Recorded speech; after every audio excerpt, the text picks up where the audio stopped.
Alright, here's a trade recap. Welcome to the Wolf of Future Street. This trade recap is for two small trades that I've taken on NQ or MNQ because I always trade the micros, not the minis. Yep. And here are the two trades on NQ. And I traded NQ more so because all of the other tickers I wasn't really finding the best setups for me. And I'll explain what the best setup for me actually is and why NQ was the preferred choice today compared to any other one, frankly. So this is NQ 5-minute right here, a 15-minute and a 1-minute chart. I enter on the 1-minute or using the 1-minute chart, but I have a kind of a cascading monitoring view of the larger time frames. So I basically look at the 15-minute chart. That's the first chart that I look at, and I'm looking for what I call clean 15, and which means this bit has to be either all green, so both these lines have to be either all green or both of them have to be red. You can see that we were green in pre-market here, then we became green and red, then became green and green, and then became green and red, and then finally all this time from 11 onwards we were green. So I need clean 15. I then go to the 5-minute chart and I look for either a clean 15 or a clean 5 or a single 5, in which case here you can see, based on what I explained on the 15, I basically have kind of a clean 5 all through. There was a single 5, so there was a predominantly a clean 5 but a single 5 right there, where one of them went down and then came up, which is what I call single 5.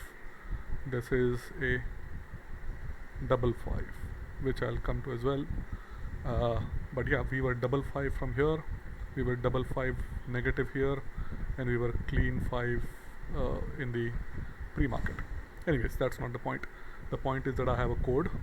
I am looking for either C15 and a clean 5 or a S5, and then I'm looking for only D1s. The other thing that I may look at is an S1, but it has a condition for when I look at it. I will only look at it as I will only look for an S1 if I have a C15 and a C5. Only if I have C15 and a C5 can I dare to look at S1. Look at S1. If I have a C15 and an S5, I'm only looking for D1s. Anyways, so basically the sum and substance is that there are two patterns that I'm looking for. It's either C15 plus C5 plus S1 or C15 S5 and D1.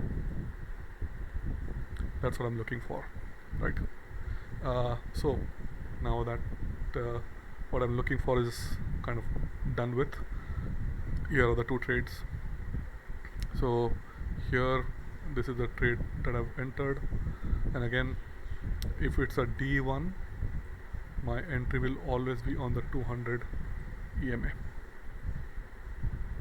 If it's an S1, my entry will always be at the 40 EMA. And on the charts here, the 200 is right here, that's the 200, and the 40 is this dotted line, or yeah. So those are the 40 EMAs and this is the 200 EMA. You can see the same on all charts. So the 15 also has a 200 EMA and a 40 EMA. The extra line here is a 8 EMA, but that is not relevant per se. I have it just for my visual pleasure, frankly, just to see how these moving averages are diverging and have space between. That's what I'm looking for primarily. And yep, so basically I'm looking for either a S1 entry or a D1 entry, S140, D1 200. That's it. So now that you can make sense of what I'm looking for, you can see that when I took these trades on the 15, clean 5, yes, we have it. On the 5, we were clean 5, yes, we have that. And then I basically was looking for either an S1 or a D1, in this case S1, and bam, there was the entry when I got the signal right here, and that was a trade number 1. And in fact, trade number 2 was identical, but before I go to trade number 2, I'll show you what I did miss, which was a clean 15, a clean 5, and a double 1, which would have been this trade right here. I missed this trade, but it doesn't matter. The only difference is that if it's a D1, the entry would have been at the 200 right there, and then a long there. Okay. I also have profits, a take profit target and a stop loss target. My take profit target usually is 12.5 points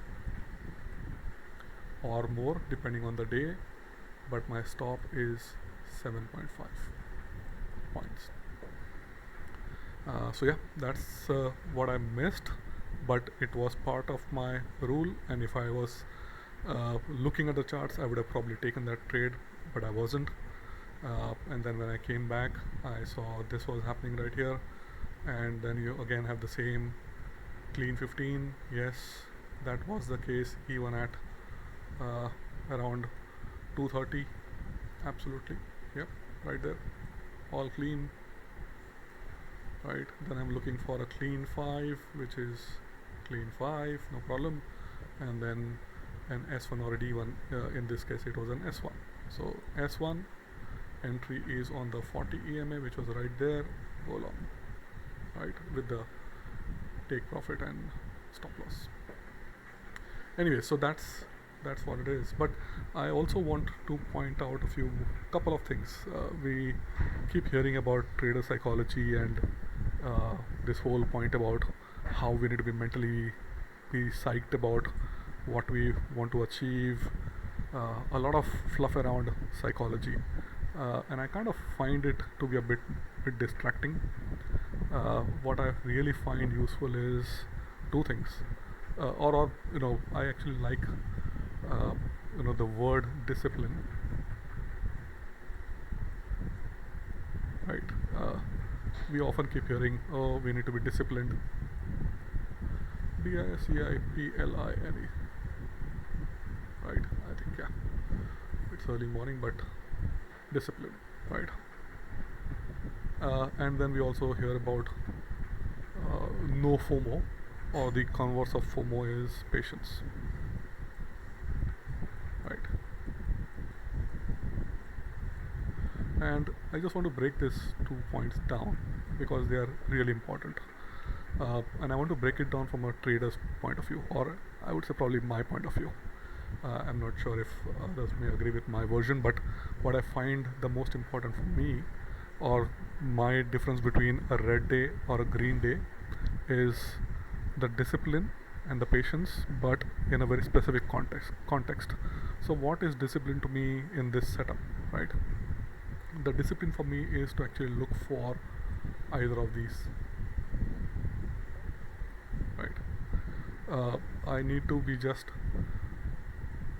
taking these or not taking any other trade, right? It's either these patterns or no other trade, and that's discipline. And discipline comes with repetition. So the more I repeat just doing these day in and day out, day in and day out, day in and day out, day in and day out, that repetition will bring discipline.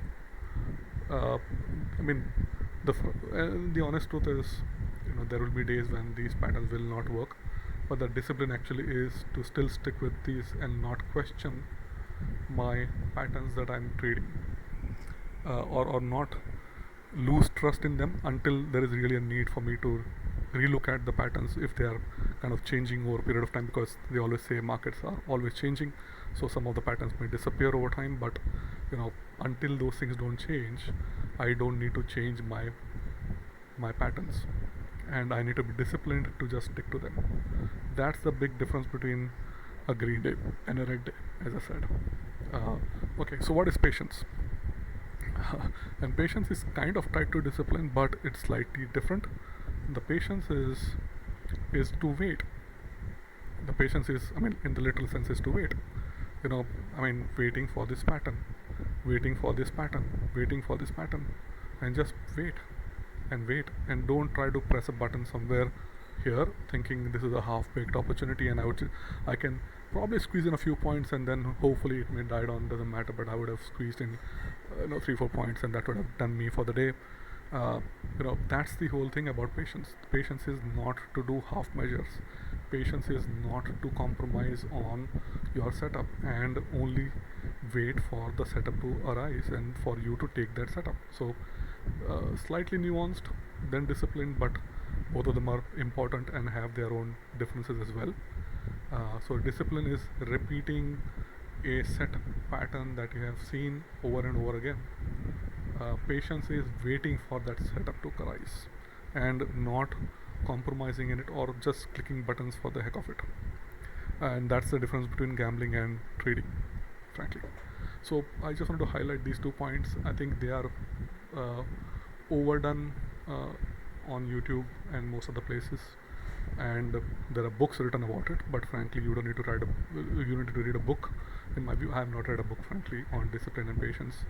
I've just learned it over very, very hard times, that I just need to trust my process, my set patterns, and ignore all of the other noise, and also be patient to wait for that setup to rise, because it will arise and I need to then encash on it once it arises. So I think that's my 2 cents on discipline, patience, trader psychology, and all the other fluff that I keep hearing people making lifetime money selling those courses and books and whatnot. But there is no substitute to discipline and patience in terms of repeating. Repeat. That's it. All right. Thank you.